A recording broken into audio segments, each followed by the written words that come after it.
US officially rejoins Paris Climate Agreement. Here's a summary of the article. The US on Friday officially rejoined the Paris Agreement after former withdrew from the deal. Special envoy for climate stressed at an event on Friday that there is still more work to be done. Addressing the real threats from climate change and listening to our scientists is at the center of our domestic and foreign policy priorities.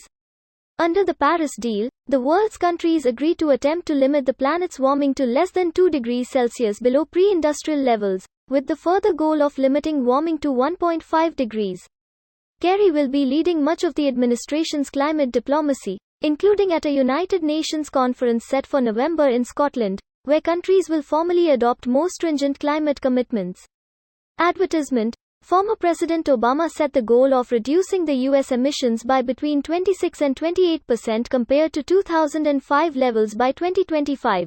The U.S. has not increased its commitments since Obama joined the agreement, while other countries have set more ambitious goals. Biden has said he hopes to set the country on the course to carbon neutrality by 2050. White House domestic climate advisor stressed during remarks Friday that carrying out the country's climate goals needs to be done in a way that gives people hope. This post received a score of 12,000, with an upvote ratio of 90%. Here are the top comments in response to this article. Excellent. Now they can ignore it like almost everyone else. I have neighbors screaming that the NDP ruined Alberta, the Liberals are the reason global oil prices fell off a cliff, and if we just elect a competent government they'll be back to making $100,000 a year without a high school diploma. Then I have farther neighbors in Ontario screaming that wind farms cause cancer, nuclear causes birth defects. People in BC screaming about how we've altered the rainforest to harness hydroelectric. It almost makes me wonder if we can call ourselves an educated nation. It's even worse. By post-secondary education rates we're the most educated country. Whatever you're seeing, odds are it's no better elsewhere.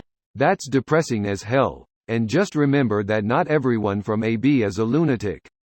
I have a BCom but work as an electrician now and, even in the trades, the mood is shifting here.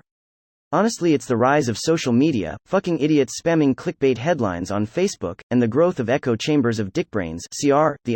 Donald. It's becoming too easy for brain-dead morons to find other brain-dead morons and light a fire to the flames of their idiocy. Eloquent-ish, and accurate.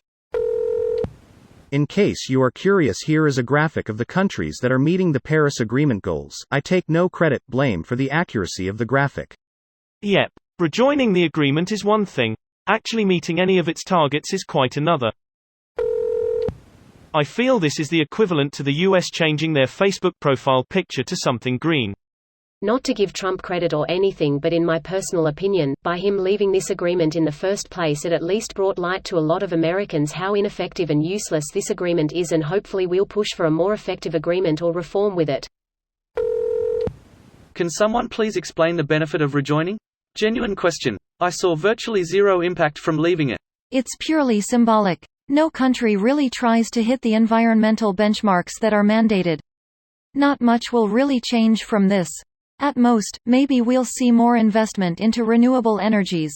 So yes, there was zero impact leaving it, and there will be zero impact joining it. The only thing that joining it does is hurt conservatives' feelings. Greater than purely symbolic symbols include stacks of cash sent to notoriously third world countries like China as an attempt to tell them, maybe try to spend this on more green energy, but you don't have to if you don't wanna. We won't punish you if you don't cuss. We sure aren't trying that hard either. Really, why must we reverse one of the few accidental good moves Trump made? Feels just like his petty start of term trying to reverse everything good Obama did just as a fuck you to the other team.